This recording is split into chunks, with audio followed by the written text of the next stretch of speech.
Why do most people live their entire lives without ever truly beginning to live?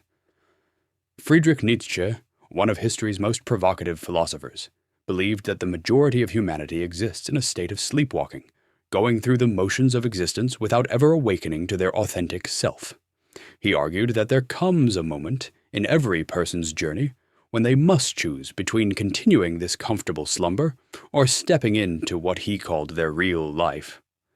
Imagine waking up one morning and realizing that everything you thought you knew about yourself was nothing more than a collection of other people's expectations, society's rules, and inherited beliefs that were never truly your own. This jarring realization is what Nietzsche described as the beginning of authentic existence. The individual has always had to struggle not to be overwhelmed by the tribe, he wrote, highlighting the constant battle between conformity and genuine selfhood. Most people spend decades building lives that look successful from the outside while feeling completely empty on the inside. They climb ladders that are leaning against the wrong walls, pursue dreams that belong to their parents, their culture, or their peer group, but never stop to ask the fundamental question that Nietzsche believed was essential. What do I actually want from this existence? This awakening doesn't happen gradually. It arrives like lightning, often triggered by a crisis, a loss, or a moment of profound dissatisfaction that can no longer be ignored. Nietzsche called this the moment when you stop living for others and start living for yourself. It's when you realize that the opinions of people who don't even know themselves carry no weight in determining who you should become. The German philosopher understood that this transition is terrifying because it requires you to abandon the safety of the crowd. The snake which cannot cast its skin has to die, Nietzsche observed, emphasizing that growth requires the courage to shed old identities that no longer serve you. When you begin living authentically, you discover that many of the people in your life were only comfortable with the version of you that made them feel secure about their own choices. Real life begins when you stop asking for permission to be yourself. It starts when you recognize that the fear of judgment from others is actually fear of your own power. Nietzsche believed that every person has within them what he called the will to power. Not power over others, but power over themselves. The ability to create their own values and meaning in a world that often seems meaningless. This doesn't mean becoming selfish or cruel. Rather, it means taking full responsibility for your existence and refusing to blame circumstances, other people, or bad luck for the life you've created. A casual stroll through the lunatic asylum shows that faith does not prove anything, Nietzsche wrote, suggesting that blindly following inherited beliefs without questioning them is a form of madness. Your real life begins when you start saying no to things that drain your energy and yes to experiences that make you feel alive.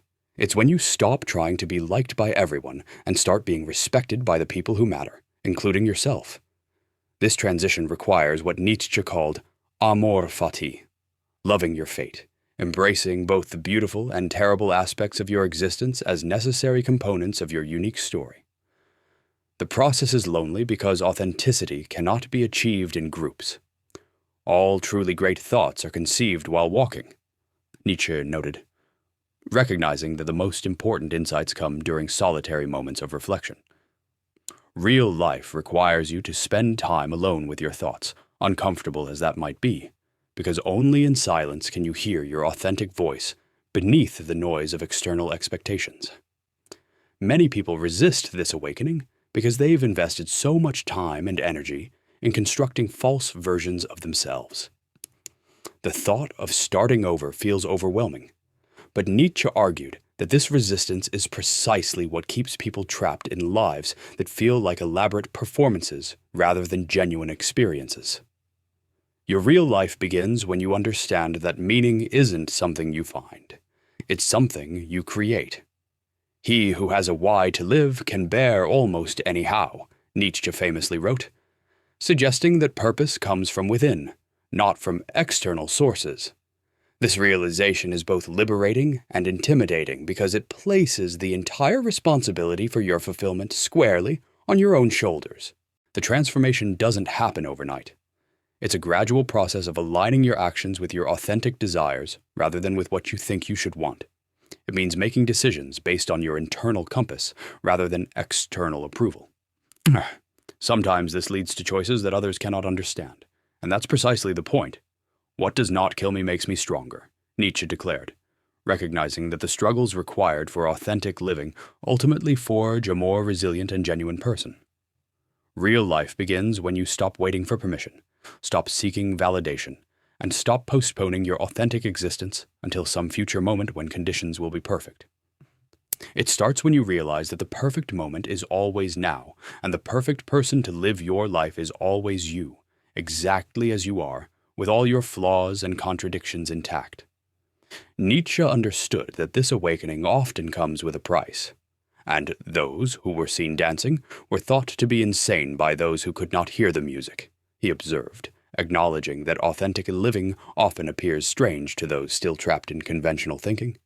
But he also knew that this apparent madness is actually the highest form of sanity, the courage to live according to your own rhythm rather than society's prescribed tempo.